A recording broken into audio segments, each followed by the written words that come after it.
Awakening is a central concept in many ancient traditions. As a consequence, life events are perceived not anymore within a short chunk of time, but as a part of a bigger picture. Our actions are not anymore an obligation or old habit, but a possibility to grow and create long-lasting impact. The awakened person has also a shift in the point of view and the interpretation of self, the so-called I. Before the awakening, I and self mean the body. Thoughts are also a part of I before the awakening. Thoughts are either mine or yours. There is a sense of ownership there. After the awakening, however, I is an observer sitting on top of the body. Self and I are not anymore body, they are not anymore thoughts. Instead, self and so-called I is the actual experience of the world through the sensors of the associated body.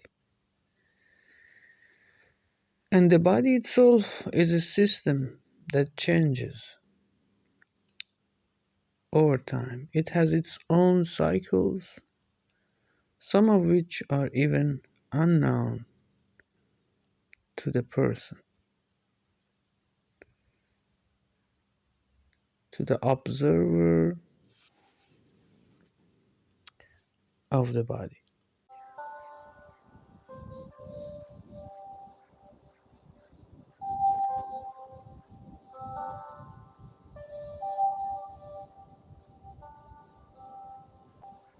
Our interpretation of the process of birth and death may start to change as well. Through the birth and the childhood, the observer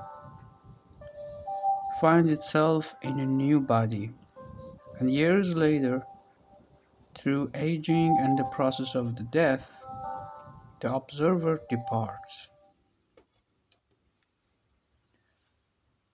If it's correct in reality, then rebirth is not a fiction anymore. The observer may find itself experiencing the world and universe through other bodies, with new faces, new first and last names. The world of bodies may be full of varieties, forms and shapes, but behind that, the world of observers is about similarity and equality. This perspective makes the awakened person much more humble, as there is no sense for an inflated ego and identity. With such perspective, there will be a birth after each death, and what we are doing, what we are contributing to this world will be remaining for us when we come back in another manifestation of life and a new birth.